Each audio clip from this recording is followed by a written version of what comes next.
We do that. We are live. Have your sip of water, Boo Boo. I will, mate. I will. Let's enjoy the music. How are you, everyone? Another week beginning. Pips Like a Pro, the live show with me, the host Gavin, Mr. Andy Demi. Woo! Hello, guys. Hello, everybody.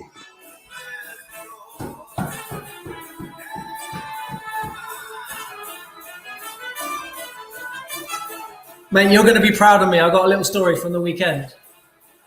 I'm going to test your Greek heritage. Ah.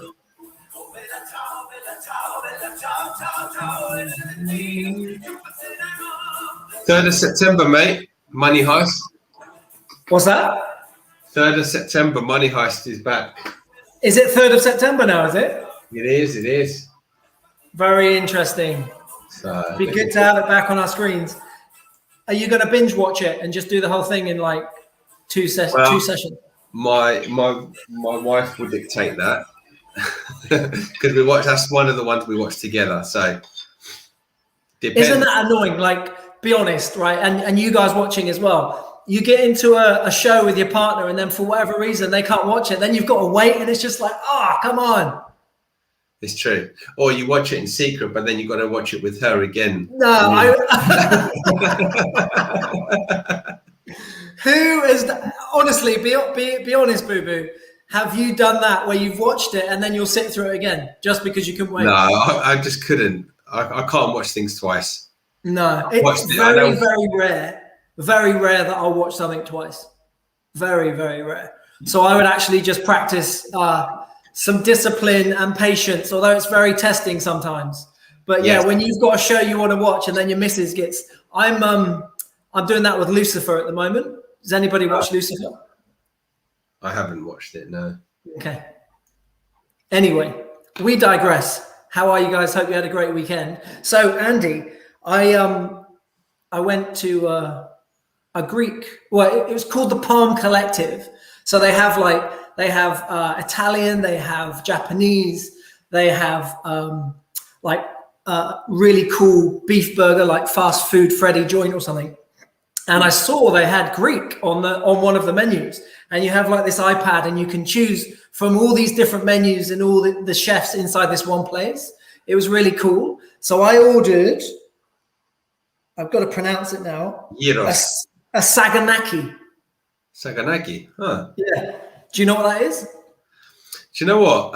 That's a Greek thing from Greece. Saganaki, what is it? I can't remember. Is it the no, tell me. Well, you said it very well, to be fair. We had prawn saganaki, which apparently is just the flavors, the tomato saganaki sauce. It's in the sauce with fresh herbs and everything like that. So apparently it's a style of sauce. You know what? We don't have that in Cyprus, but I know it's common in Greece. Fair enough. I thought you would have had some gyros. I have no idea what that is. What's that? Well, you would call it gyro. Gyro? I still have no. If anybody has any idea what? Okay. Thank you, Facebook user. Classic case. For all your intelligence, you haven't worked out how to click on the StreamYard link yet. Please click on the link, and then we can see a face to the name and Saganaki fried prawn bonus point. Something that Mr. Greek Cypriot himself didn't even know the answer to. So thank you. I want to know who it was that put our man to shame. Ben Brown in the house. Dan Tyler in the house. He's done it many times. He's going to binge watch Money Heist. And apparently he's watched it without his partner or his soon-to-be Mrs. Tyler. Yeah. Dark horse, old Dan Tyler. He's a dark horse. Michael Bruce in the house. Long time Brucey. How are we all? Missed you all too, mate. Missed you too. However, we've got a bit of business to attend to. So if you're new to the show, every week for Pips Like a Pro, we have a little competition between the live viewers. Thank you very much to all joining in. But it's turned into this little competition where we see who can make the first comment. In third place this week, Priscilla Lima. GM. She was going for it. You can tell she was going for top spot just by that. Slavomir. Hello, everyone. That would have probably got you first spot as per usual. Slavomir's our reigning champion, but he got cocky again. Hello, everyone, in the first day of summer. Smiley face. I think that's what put paid to you, mate, because Paul, tuning in live on YouTube, he is back on top of the leaderboard. So we've got another show tomorrow night. If you want to be the first comment member, or member to comment, rather, should I say, then we're back tomorrow night for Crypto Like a Show, a pro. But we don't want to talk about that because we've got some stuff to talk about tonight on FX. So all things FX right now for the next 56 minutes. We will be here for you. We'll answer your questions and hopefully have a bit of an interesting conversation. So I wanted to start this week's topic off with this little bit of pop quiz trivia.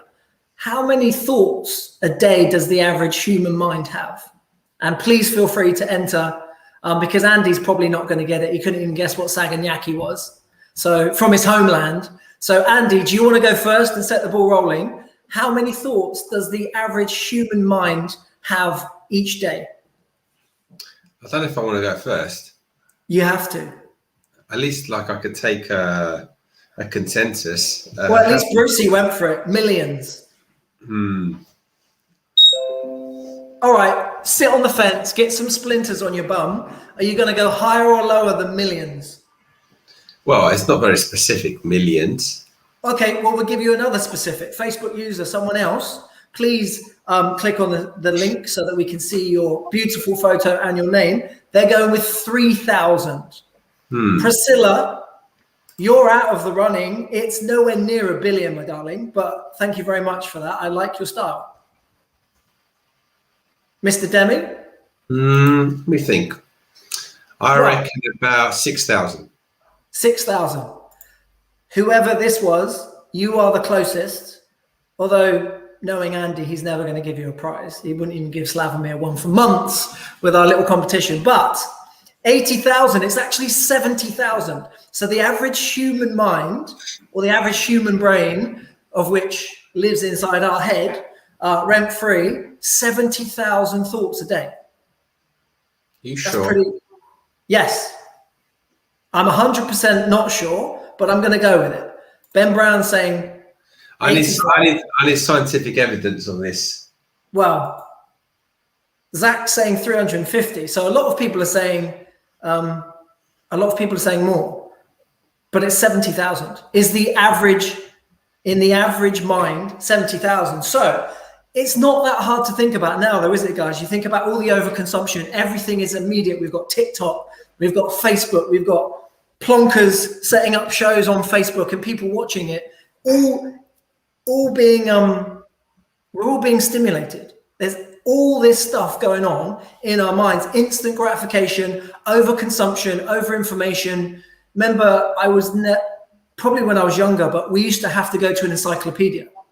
Some people now don't even know what an encyclopedia is. We had to go to an encyclopedia to get information. Now we can get it off Google, which is amazing, but it's all part of this overconsumption and overstimulation.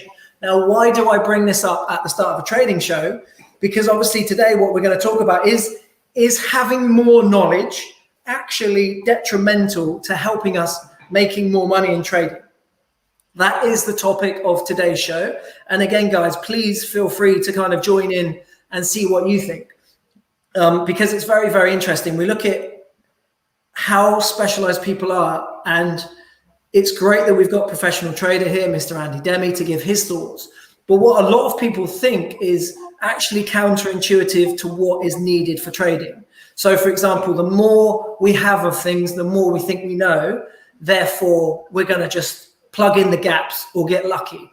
Before we go into any more of my kind of unscientific facts, do you want to kind of go for what you're feeling on these thoughts and where we're taking today's topic of the show, mate?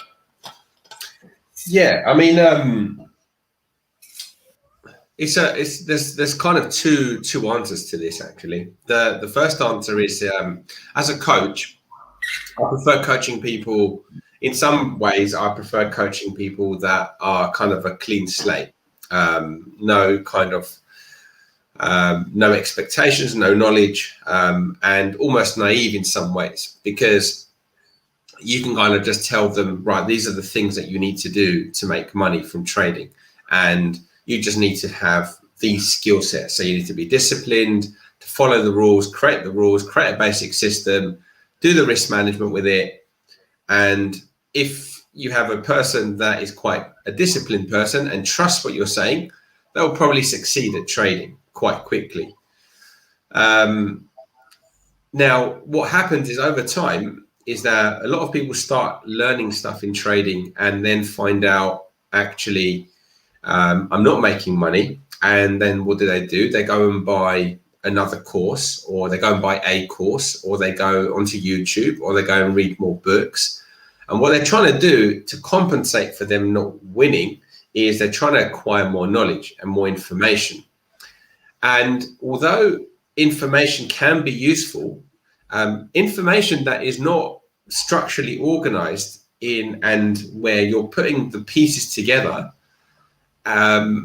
it's kind of useless, and actually it creates overwhelm, and you're like, whoa, I want to buy this, but actually this indicator is telling me it's overbought. Now I don't know what to do. Like, whereas if you had a simple system that you just followed and you didn't have a million things on your charts, it's actually much more likely that you're going to succeed.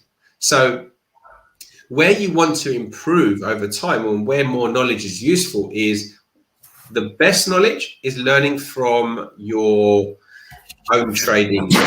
So learning from your results. You're coming close to me there, mate. It's a bit off-putting, I want to say. My charger's come out. That's why we do things virtually, my friend. I don't want any of that going on. But yeah, no, it's like, so I think where you because I always say, because I don't want to sound like I'm saying two different things, because I always say you should improve, right? You should learn more, you should grow, but it's about understanding, well, where do I need growth? Like, is going online and looking for and Googling best indicators to use, is that going to help me? Probably not, right? Because we have to firstly figure out what is it that what's the reason why you're not making money? Is it because your system has no edge? It's because you can have a really simple system. I think I've given this example before, where if you kind of take if you do risk management correctly and you have some discipline, even if you had a really kind of not so great system, you should still make money. So like the perfect example that I always give is like the coin toss, right? So you've got a 50-50 chance. So if you have a blind trade, taking away commissions, just for the example, with a 50 pip target and a 50 pip stop, you've got pretty much a break-even system, right? So if you then just said, well, what if I added something to tell me when it's trending? So maybe a moving average cross or an ADX indicator or something that gives you a little bit of an edge, or I drew some trend lines in. Well, you'd think, well, probability is now in your favor. So if those tools actually work and they're useful, then now you should become a profitable trader with just something really simple. But yet there are so many people that are not making any money from trading. And that really then shares the obvious, which is it's not to do with how much information you're using. It's to do more with, one, how you're structuring it, how confident you feel in it, which is again related to your psychology, and then how disciplined you are. And really psychology is then all about self-worth as well, because trading is a vehicle, that's all it is, to make more money. But there's a great book that I highly recommend called Trading in the Zone. If you haven't read it, it's a must read for people, because a lot of the time what we're getting from the markets is actually we're trying to kind of fill voids from childhood, and actually that's why most people don't succeed. It's not to do with information. But if you've got the right mindset with the right tools, obviously the more advanced you go. So the same things that I can do on the chart, it would be a disservice if I only use the ADX or if I only use trend lines, because I have so much experience and tools that I can use, and you see me using in the trade examples. Could I make money without them? I could, but of course the extra information in that respect helps me make much more informed decisions. But again, it's all structured, which is important. So I know how to use which tool to use and when to use it. Does that make sense? Well, let us know, guys, from your point of view. I think for me, because obviously we're having a discussion around it, but for me, it makes a lot of sense, and I feel, without going down another psychological rabbit hole as we always tend to do on these shows, I think it's very, very interesting what you're saying about that the markets bring up issues, long-standing traumas, and where we are in the world right now. You and I were talking about this before we came on air, and we're not in a place anymore in the world. We're not in a place anymore where we can just dig our heads in the sand and hope that anything is just going to work itself out. We have to face it. And, you look at the movies, all these classic movies, Lord of the Rings, and what is his name? Not Gandalf, the guy with the ring. He has to go through the forest and the woods. They're all metaphors for the journey we have to go on through our own minds. And obviously you sat here now, whoever you are, whether you're making money from trading, whether you're a funded trader, whether you've just started, whether you're somewhere in between, we've all got our own forests and woods to go through. But I just found it really interesting that you touch on that point, that it's our own trauma that we carry. And it makes sense, because why do we go for more information? And I've been guilty of it as well, for sure, because we're after that next dopamine hit, right? That's one thing. New information. If we're getting new information, we're feeling good, but also we're feeling like, I'm learning more. And therefore, whatever it is I'm not feeling good about myself, I can mask that with some new stimulation. There's so much to this. It's really, really fascinating. So thank you for sharing that.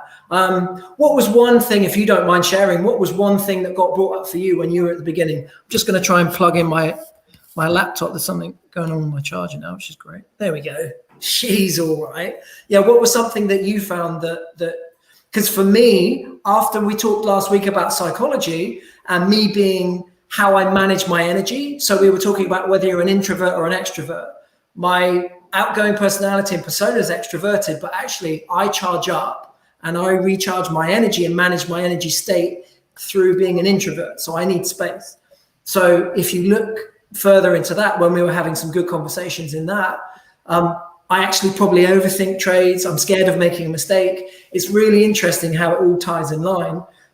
And obviously that was to do with childhood issues as well, for sure. But I take full responsibility for releasing and working through that stuff. But what was something for you who has gone to the top of the mountain? Is it a one and done kind of thing that, okay, if I get rid of this childhood issue or this issue of insecurity that I've got, that's it? Or do you find that, as in life, just as you're getting up, then there's another crevice where you're just getting up and then the rock falls off and then you're like, oh crap, I've got to deal with some more trauma? How has it been for you? Yeah, I mean, like I said, I highly recommend the book Trading in the Zone, because he really addresses that very well.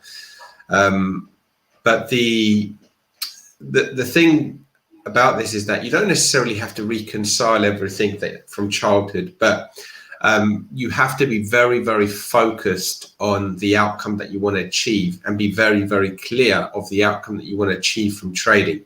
So if we're using trading to kind of fix something that's not reconciled from childhood, ultimately it's just going to lead to disappointment and losses, and it's going to lead to the same stuff that you experienced before. So I think that you have to have structure, because you have to be able to measure what you do. You have to have rules and a plan. Those are absolute musts. If you don't have that and you're trading the markets, I will tell you the chance of you succeeding, it's zero. Absolutely, not even one iota more than zero. So if you're trading right now and you're listening to me right now and you don't have rules and you don't have a plan that you're following, or at least attempting to follow, right? Because we're human. Well, we can break our rules, and we can maybe, I don't know, not follow things as we should because we're human. But you at least have to have that goal of being a follower of your structured plan. So if you have a structured plan that you're following, then you have a good chance of succeeding, even despite maybe things that you haven't reconciled from childhood. Because the thing is, trading is kind of got no beginning and no end. You can get into the market. You choose when you get out. All right. So the broker's either going to close you out because you've run out of money, or you choose when you close it. You choose when you take that profit. You choose when you take that loss. It's not like a game where like, okay, it's finished now. You've played a game of football. There's a result and you have to accept it. You've lost or you've won or you've drawn, right? There's an acceptance there because that's the rules of that game. Trading is very different because the reality is that most of us like trading because you have freedom, but at the same time, it also brings up the fact that you have to have a structure and rules, which we don't like, for you to succeed. So there's like this conflict now. So how do you overcome that? Well, yes, become a master of knowledge. Learn how the markets work and operate. Study for sure. All of those things are important, and definitely develop more than just the basics. But ultimately, it comes down to having a clear focus of why am I doing this really? Not like, so that then, and what is my goal? What am I aiming to achieve? Because then all of the actions that you're taking are with that in mind and that focus. And that's why I always like accountability. I keep saying it multiple times. If it's a coach, if you can afford a top coach, a top mentor, or a friend where you essentially keep each other accountable, that's going to make a big difference, because it's different when you are letting yourself down versus you're letting somebody else down. So it's really, really important that you have something where you're not just kind of left to your own devices, because you could do really, really well. And I mean, I've seen it so many times where we used to look at traders, they do really, really well. And they've got it. They've absolutely got it. Like the perfect equity curve.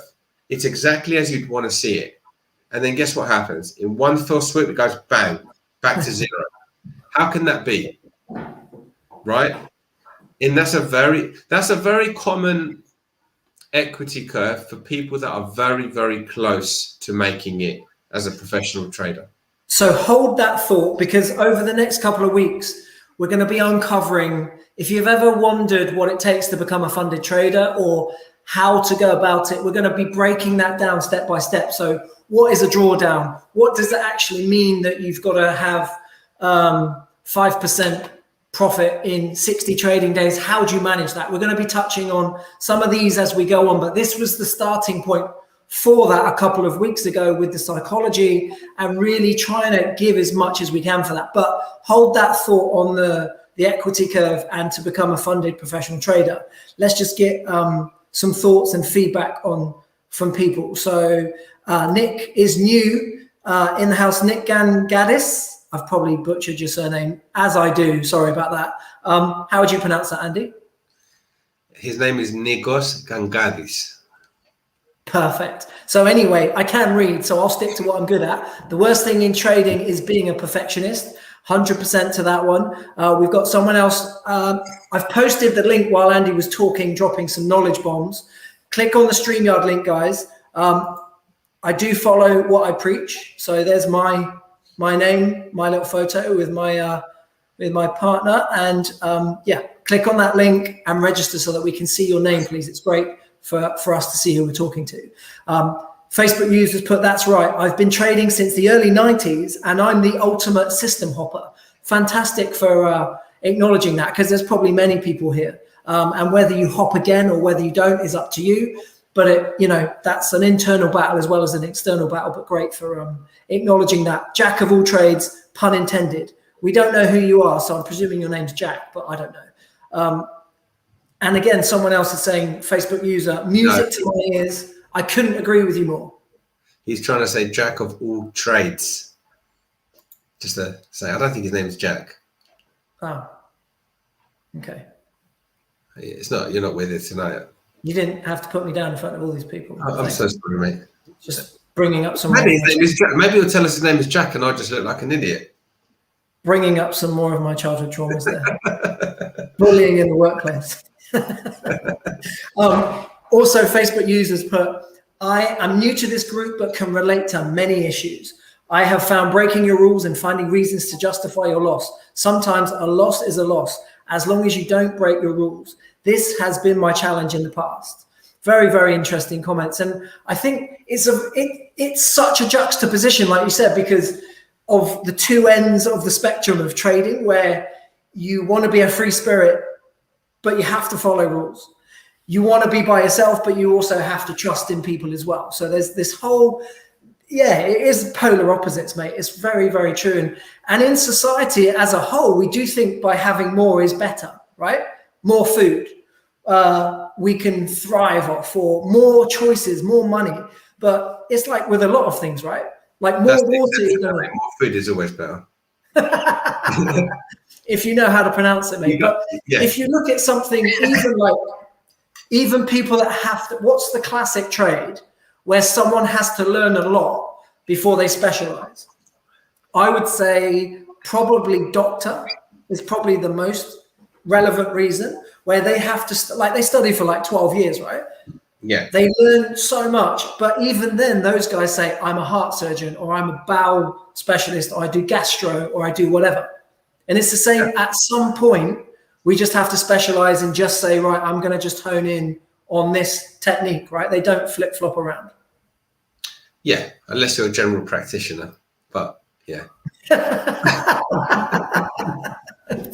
Fair enough, but they don't. I don't even know. I hope they don't study too long, because they literally don't know anything. But like, normally when I go to TV, they don't make the big bucks, do they, Boo Boo? They don't make the big bucks. They do not. No, you're absolutely right. And the points that people are making, like that's one of the toughest things. Is as that gentleman said, or lady said, who we don't know their names, but a loss is a loss. You know, that's the difficult thing. And, you know, in a way, like when you go through like a funded challenge, for example, that's kind of a structure for you there, because you've got some rules that you need to adhere to. So that's kind of a structure which I think is positive. But yeah, I think that's the biggest thing that people have, is like, say, like you have your rules. So you go through phases, right? So you got people that got no rules, and they just trade and try and make some money off some signals and copy some people and hope for the best, and they're just desperate to get some money in. And obviously, you know, when you're desperate, it just goes the other way and you lose everything. And then you've got people that like gone past that phase. They've learned some stuff. Maybe it's from YouTube, or maybe they've done a course, maybe they've got a mentor, and you've learned some kind of structure. You've spent some time, you've created a plan, and you've got some rules. And the thing is that you'd think that's enough, and in many ways it can be, but the problem is like, well, how confident do you feel about the rules that you have? How much do you trust yourself? How do you deal with situations like that happen, where you don't take your signal and you miss the trade, or you do and then the trade loses, or you lose 3 in a row? Those are the things that are tough to deal with and handle. And that's the in-between, from taking you from where you are to this great, it's just like this big block in the middle, and that takes you to a life that you'd want to live. But you got to get through these, you've got to figure out the solution to all these little things that come up. And I think one of the other things is also important is, even when you have those rules, and let's say you build the confidence, then you need to have some capital. Because realistically, who wants to trade a £500 account and make, you know, £5 to £10 a month, or, you know, £50 a month? Very few people would want to do that, right? Now, I was a bit different at the time, because I was very focused. When I first started out, I think, you know, I was trading a £2,000 account, And I was really focused on trying to hit 10% a month, which is like 200 pounds a month, because I knew that I understood the big picture, and I had a goal, to go in the hedge fund world, to go and become a trader, but I needed to prove that I can follow a system. So but I was young, I lived at home, I had no costs, I was in a very fortunate position, and I was lucky to be thinking that way. Most people are not in that position. They've got mortgages, they've got kids, they've got things to deal with, and they can't just sit around trading a £500 account trying to make £50 a month. And so then you add that element to it as well. So this is the stuff that gets in the way. But actually, if you just clean it up and you just get rid of all the crap, essentially it's like, have a system that's easy to follow, that gives you an edge, have a way to acquire more capital, and have a little bit of accountability. And you now have a winning formula. It can be really simple. It really can be. And a focus of where you want to go. Awesome stuff, mate. So just checking back in with our live viewers. Nick, tuning in from the Gold Coast, a fellow Gold Coaster, Goldie. This is the paradise, literally, guys. We have found the paradise. I'm guessing you might be an Aussie though, Nick, but if you're not, then you have stumbled across paradise like I have, and I feel very fortunate every day to be a holiday.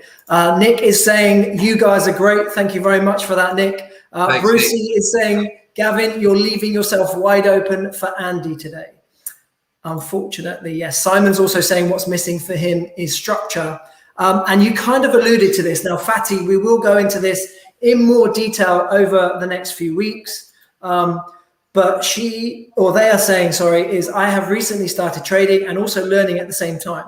I haven't made any rules, and I'm working on that. Any tips, advice on what is your rules or what type of things I should be thinking about? Thank you. Yeah, I mean, in terms of like when you're thinking about rules, you want to try and make them.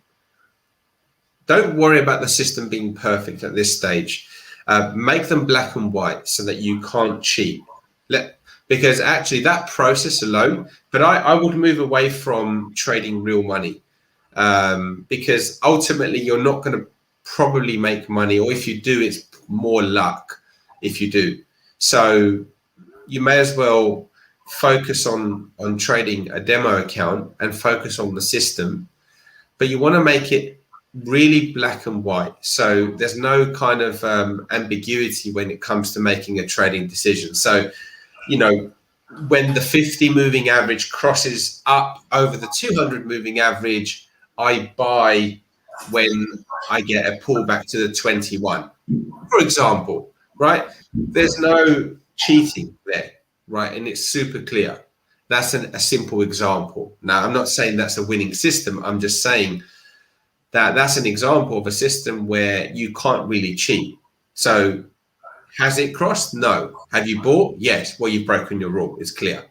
Now, if you have rules where something like this, where you say, oh, buy it on a pullback when it's in an uptrend, that's not a good system. Those are not good rules. Why? Because we haven't defined what a trend line is. We haven't defined what an uptrend is. How do you know it's an uptrend? What are the things that are qualified for an uptrend? What a pullback to where? It's just when you feel like it. So do you see the difference? It's like it has to be specific. So like a pullback to the 61.8 Fibonacci is a rule. What is a trend? Define it. Don't just say, oh, well, everyone knows a trend. I could just see it. No, that's not okay. Like it has to be right. Is it making higher highs and higher lows? How do I draw my trend line? As you guys know, we have a systematic way of drawing trend lines. So for it to be a touching point, it has to meet certain rules. And when you build that infrastructure like that, then it's clear, because then you can say, well, okay, now I have an infrastructure that can be repeated. So now I can just build systems with that infrastructure. So so every time I open up a chart, I know exactly how to do that without me having to just guess, like it's just done in a structured way, systematic way. And that will allow you to create rules that you know whether they have an edge or whether they don't. Because once you know they have an edge and you have rules that can be repeated, wow, then you literally have as I keep saying, an ATM machine in your living room, because you're just like, well, I'm just going to repeat this process. That's all. And you build confidence. And confidence, by the way, is just as valuable, if not more valuable than money, because confidence is an asset. And if you believe in a system, you're much more likely to take a trade and much less likely to be affected if it loses, and much less, and also you're much more likely to stick with your rules if you're confident that they work over time, which is again very, very important. So we could have the same experiences, and I've seen it with newer traders, like they get stopped out and they're panicking and, oh my God, my account's down, I've lost this money and I don't know what to do. And this is just normal. This is just what trading is. You've lost some money. It's not a big deal. It should be risk managed, and you just get on with it and you just follow your plan and you just keep taking the trades again. Now, if it's happening for a prolonged period of time and you meet your max drawdown for the month, then you've got to take some time out and review what's going on. But that's the only time, and that's in the plan, right? Wow, I've had a max drawdown for the week. I've lost 6%. Okay, I need to go and look at what's going on now. I've had a max drawdown for the month. I've lost 10%. I need to go and review what's going on. Am I taking good trades? Am I following my plan? Has anything changed in the market? Study, learn. What is it how's this happened? And if it's just the markets, you just carry on. So it's like, this is the only way of doing it with this kind of structure, but you have to kind of create that and then follow it. And that's the bit that's not easy. Mr. Demi, you are a man of the people with your finger on the pulse. It's like you're reading the comments as they come in. Tristan Nichols, I haven't recognized your name before. Great photo. Thank you very much for registering on StreamYard so we can see you and your name. And thank you for your comment, most importantly. I'm a project manager by trade and so come from a very structured background. Almost want to plan the trading approach to death before making a move. Blinded by the lights almost. So that's what you were talking about. So hopefully that's given you some value there from what Andy was just speaking about. Can I just say something, Gavin, on that, if you don't mind? Sure. Just be careful not to overdo that as well. So you have the structure, but it's like you have to be a trader as well. So you have to be an analyst, an organized analyst, like that's really what we're doing there. And that have that structure, that kind of like accountant. You're an accountant, you're doing all these structured, boring things that have to be done. Allegedly boring. Allegedly. Well, yeah, for people like me, they're boring. But then, you know, just lost the people.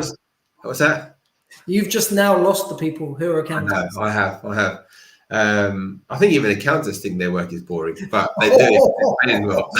Please, have we got some accountants in here? That would be fantastic if put into rights. Or if you're an accountant and you're bored with what you do, then fair play. He's right again. So carry on. Sorry about that, mate. No, but then, so once you have that, it's almost now then you need the other side of you. It's like, okay, now I need to work within the structure, but now I've got to be a trader, and I've got to just trade and make money and trust that the structure is okay and be okay with uncertainty. And so there's like two sides. Now, generally speaking, the structured people are not okay with uncertainty. They want to be, somebody mentioned there, you shouldn't be a perfectionist, and exactly that. Sometimes those kinds of people want to be perfectionists, and that doesn't really work in trading, because the thing, again, bringing back the book, but one of the things I remember from Mark Douglas when I read that book was that you could take the same trade today as tomorrow with the same structure, and today it wins and tomorrow it loses. And that is difficult to process. But if you took that multiple times and it really has an edge, you make money and you win at trading. But it's like, what's the number one thing people say when they lose on a trade? And what would you say, Gavin? Holy. No, but even more than that, what goes through your head? What do you think? Like, oh, I've lost money. I must have done something. What's the word, guys? I must have done something. Wrong. Or what have I done? Wrong. Yeah, what have I done wrong? Exactly. And that is a common mistake. What did I do wrong? Because actually, if you have a structured trade plan and you followed it, why have you done? You haven't done anything wrong. And the reality is that your system doesn't win 100% of the time. And that's where it's difficult, because that's where the confidence comes in. So when you're a confident trader and you trust what you're doing, and you have followed it, you're not like doubting, did I follow my plan properly there? Or you're not thinking, oh no, maybe I didn't follow it properly, and maybe this, and then now you're just in the wrong. You have no idea. So you need to know, right? Okay, that's why we say black and white rules. So have some things that you can measure yourself on, and then you'll have a much better chance of succeeding. And it's the only way. It's the only way that I know that you can succeed. And yes, after all of this stuff that I'm talking about, which sounds like a lot of work and maybe not the most exciting part, once you get past that phase, is there room for creativity? Of course. Is there room for intuition? Of course. A lot of my trades come from that. Like, I feel the markets when I'm trading, but I still have a process that I'm using to come to the conclusions that I'm making. But just sometimes you just get a bit of a feeling for something. It's the right time to get into a trade. So that's where it gets exciting, and that's where you can really use your years of experience. But without the structure, you never get to that. You never get that chance, because you never stay in the game long enough. Mr. Demi dropping knowledge bombs again. And I know he's very humble, but it's better to hear it from a professional trader of plus 18 years now, isn't it, mate? And, if you'd have started when you first started trading saying, oh, I'm going off my feeling and my intuition, probably we wouldn't really be sat here buying it. But, you've traded for some of the largest hedge funds and institutional banks in London. And what was the biggest trade you've ever done? It was 120. What was it? The biggest trade that you've banked? What was it? Well, it wasn't going in my bank, so I don't think. When you're working as a professional trader. Yeah, just over 123 grand.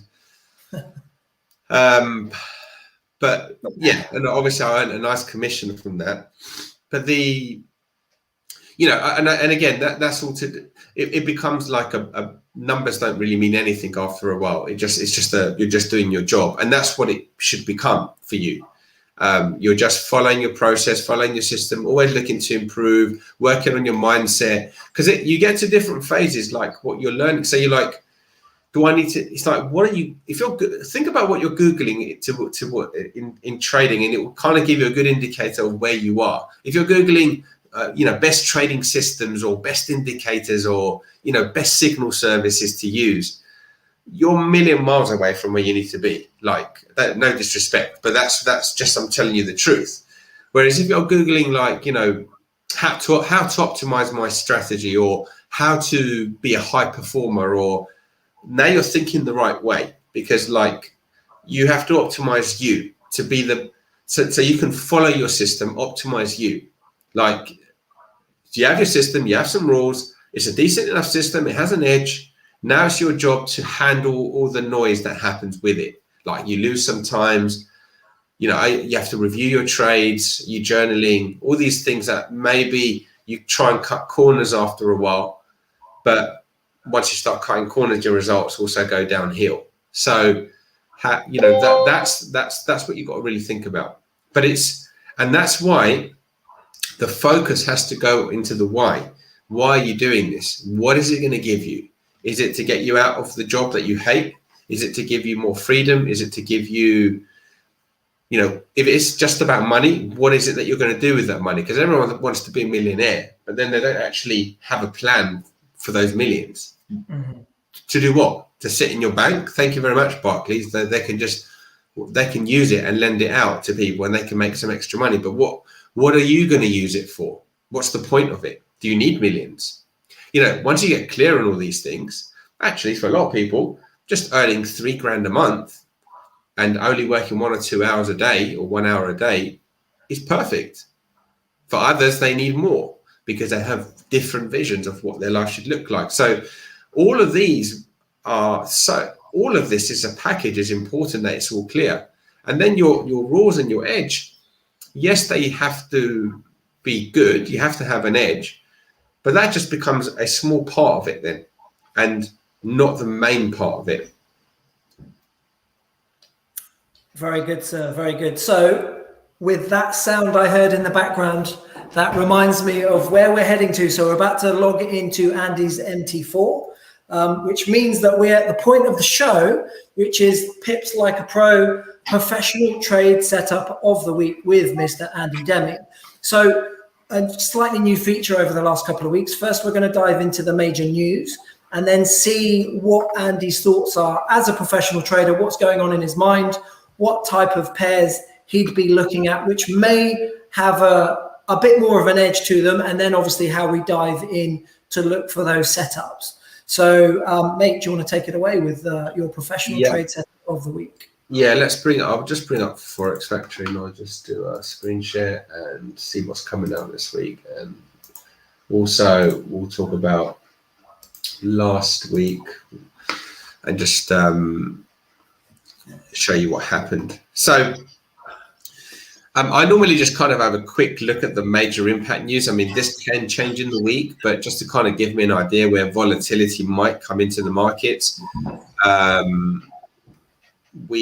This afternoon we have the ECB president speaking, Fed Chair Powell speaking tomorrow. Obviously, for those that have been following the markets, there was a big move based on what we spoke about last week with FOMC. Basically hinting at a hike quicker than expected, which really pushed the dollar up, which worked out really nice for our trade idea on the euro dollar, which I'll show you. But this one shouldn't really be anything too different. This shouldn't have a major impact. Not sure what the ECB president is speaking about today, but definitely we'll keep an eye on the euro there. PMI, again from Germany, nothing major. This one will have a potential slight move. Second week normally isn't really. You have a lot of volatility in the first week of the month. The prior week, but the third week doesn't tend to have too much, and then the final week of the month can be quite volatile. But based on this, we don't have a lot. We've got PMI. What have we got? Monetary policy summary from the UK. Yeah, I'd kind of I'd really still be focusing on dollar pairs. There's not a huge amount coming out.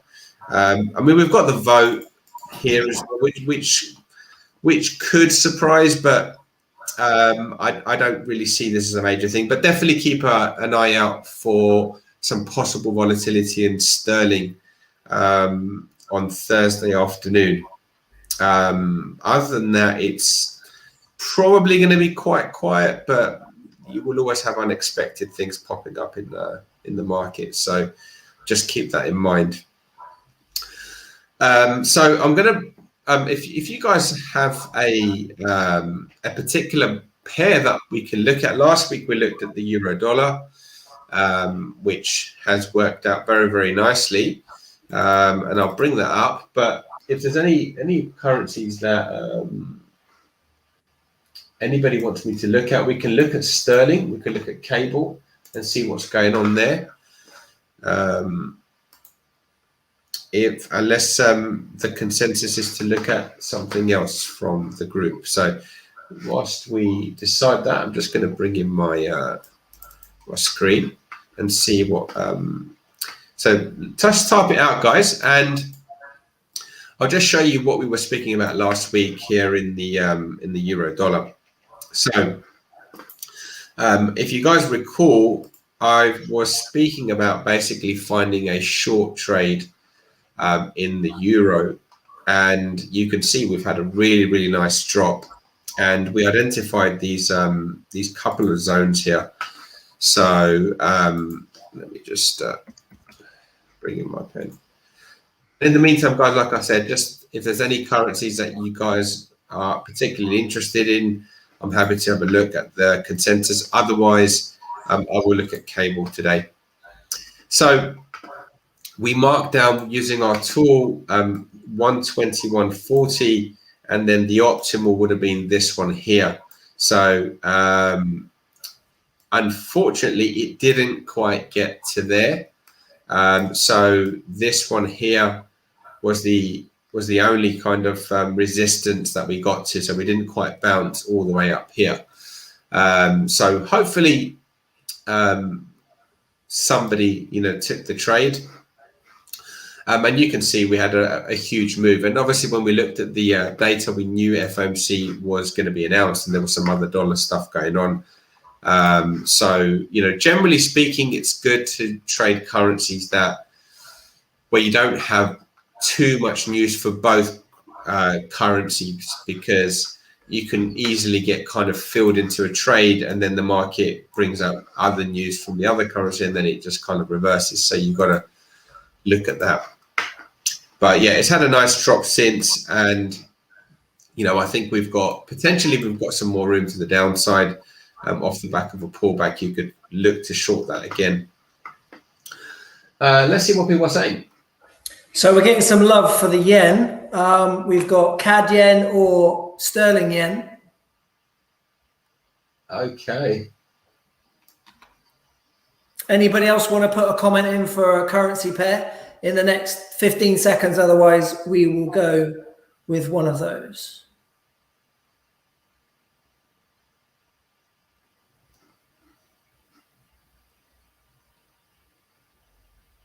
So we've got gold dollar as well. That's coming through. Okay. People are interested in the yen. Okay. Yeah. Okay.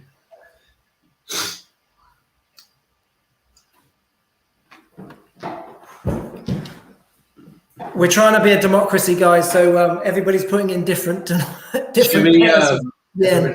Different pairs today. Should we do? So let's do the first one that came in. So let's do sterling yen. That was the first comment. Okay, let's do sterling yen today. I'll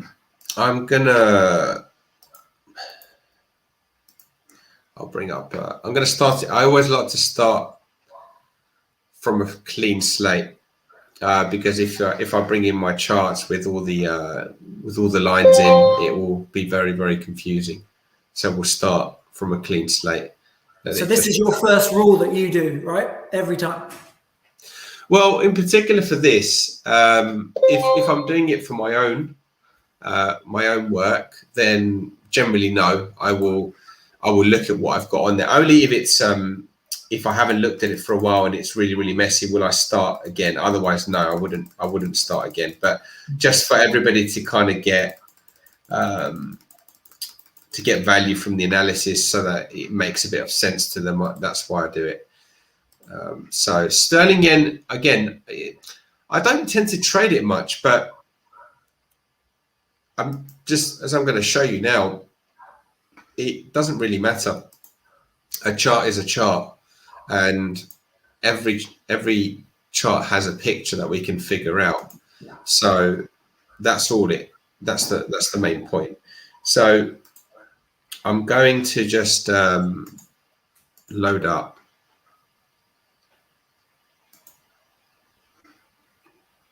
a few here. So bear with me, guys. Obviously, what's going on here? What's it not selecting? And just one more. So just while you're doing that, Simon said he wants to learn trading to have more time with his family. Daniel's saying Andy is always very consistent on what he says. He's been following since the pandemic started last year. And Roy, his why for trading is he wants a Learjet. Aim high, Roy. Aim high. Why not, mate? Yeah, and just I don't want to get too deep into that, but like even when you say spend time with family, you want to even go more granular than that and just think about the things that you would be doing, because you need to have emotions to goals. That's important, because we always say, oh, I want more money, but there's no real emotion to that. But if you said, oh, you know, something that you're really excited about, then it's like that creates a movement. So you kind of even want to think about specifics, like what you would be doing with that time. Right. Okay. So let's talk about sterling yen. So let's have a little look here and see what's going on. Okay. So this is, I'm just having a little look to see if there's any obvious pattern here. I will start with seeing what's going on here. So see if there's anything interesting that we can use.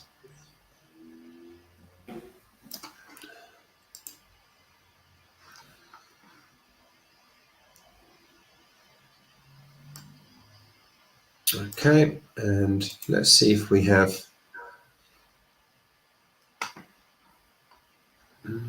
Let's draw our weekly levels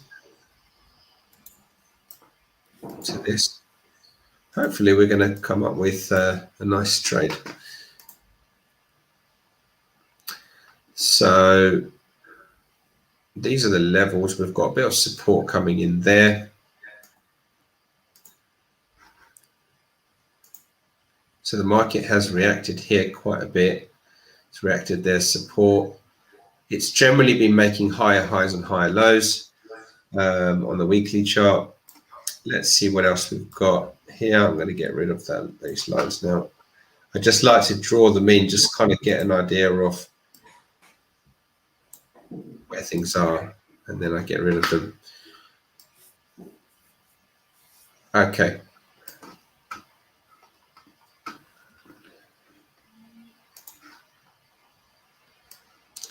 So I like to connect these sort of points here.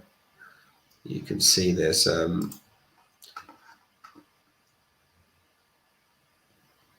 so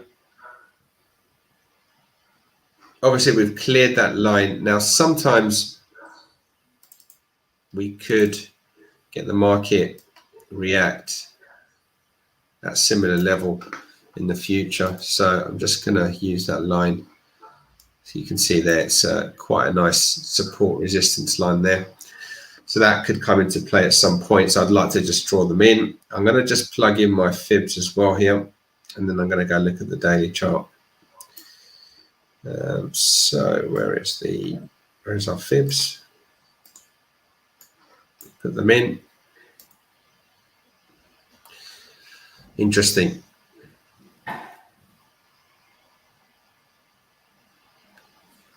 And let's put in our uptrend lines.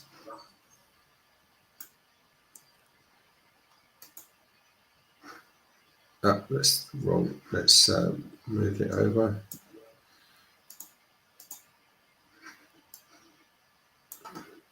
Let's delete these.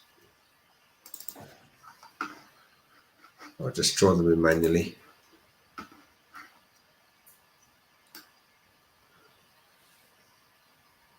And that's where the market's reacting at the moment.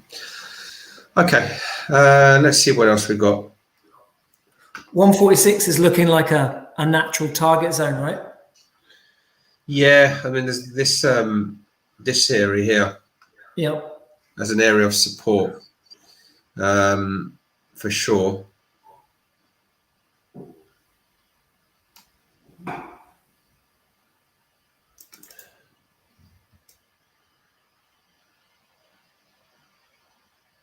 Just trying to see the whole picture. So the market is. Guys, you know when you've officially gone crazy because these lines actually start to make sense. Yeah, they do eventually. Yeah. I would actually say I'm going to get rid of this one, and I'm going to actually use that. You can see that's where the market's reacting.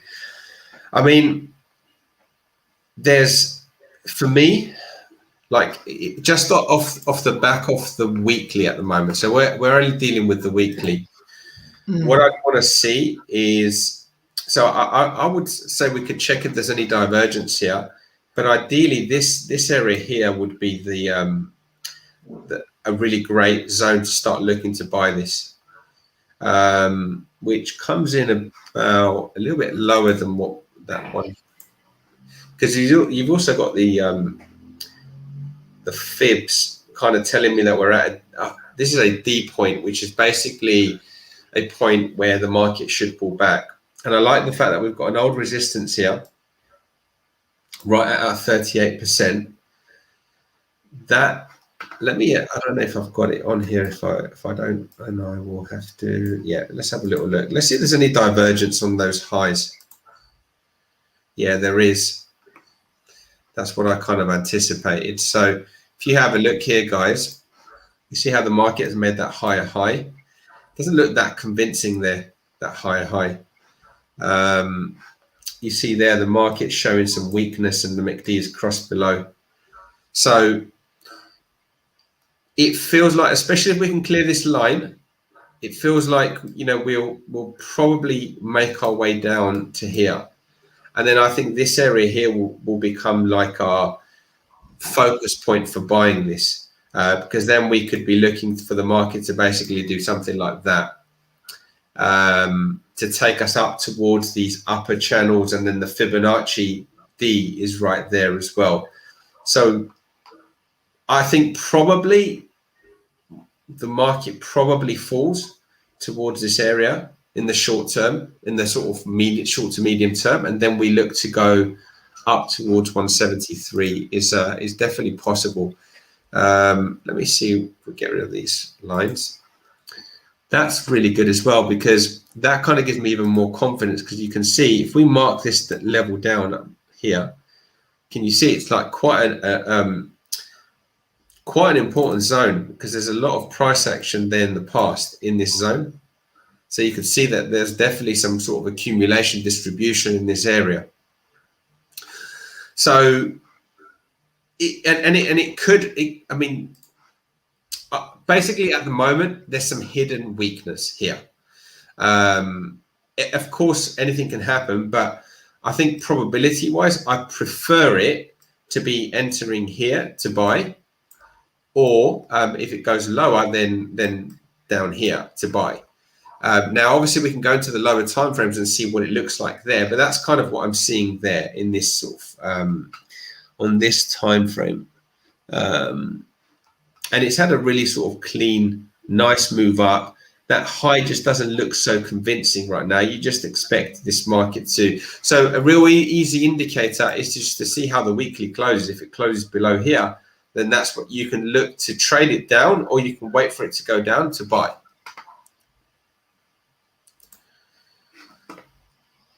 I'll have a little look at the daily chart as well and see what's going on here. See if there's any further confirmation of that. So let's put in our up Fibonacci to see if it's kind of telling us anything interesting. Yeah, this is in the fade zone as well. So again, looking for this to fail. You can put in your trend lines if you want. I'm not going to bother right now.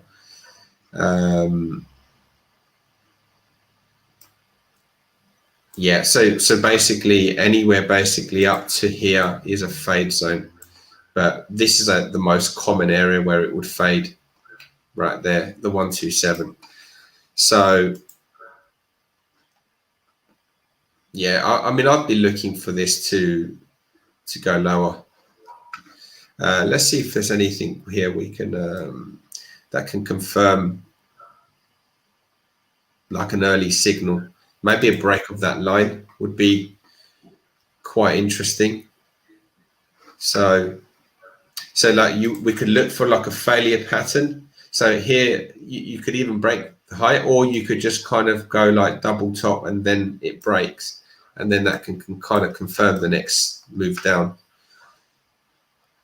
towards these this area here. I think this area here is a great target area for at least, but you want to probably just get some confirmation. Like at the moment, it's pushing up, but it just feels like it's going to break lower. It doesn't feel convincing here.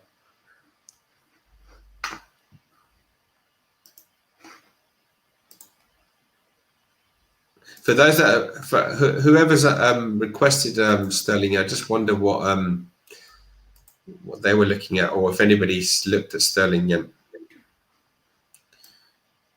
Let me be good to get your thoughts on it. And here I would be just I'd put the down fibs on here.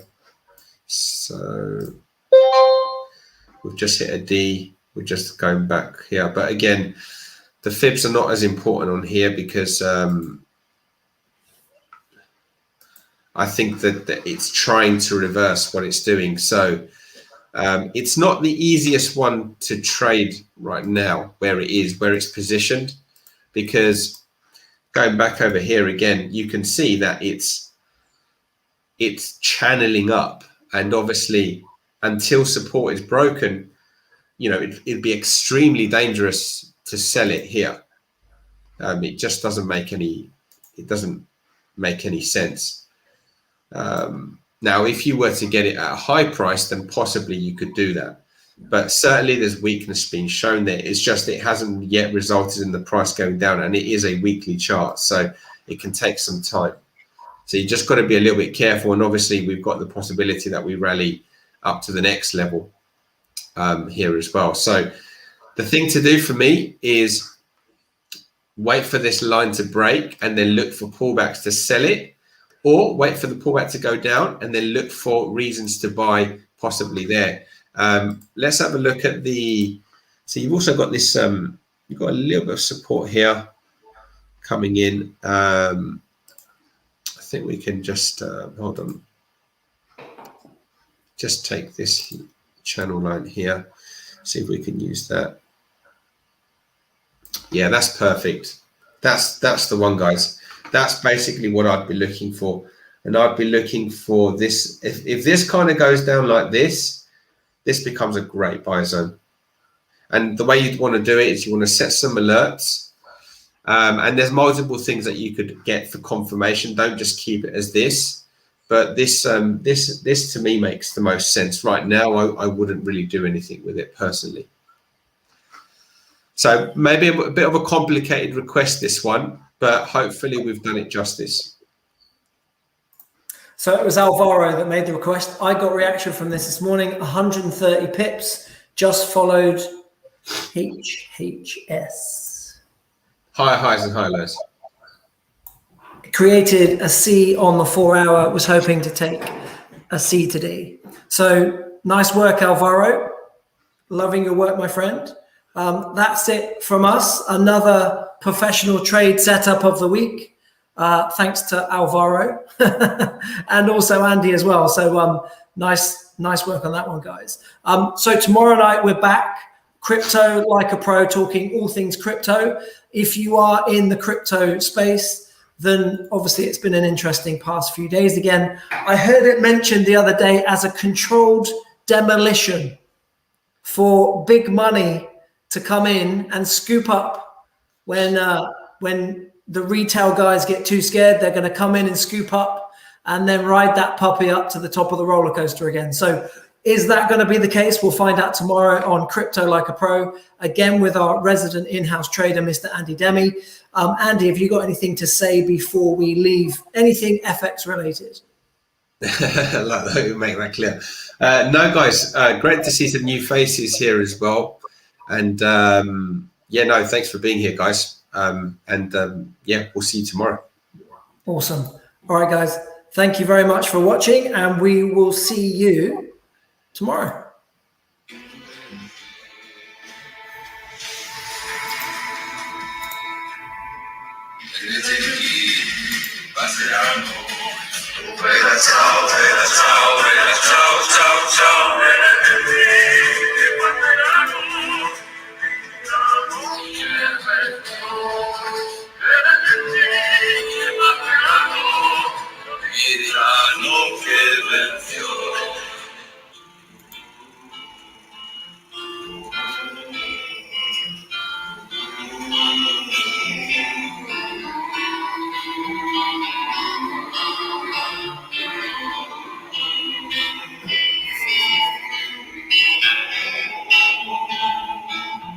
Delle genti passeranno, oh vela ciao,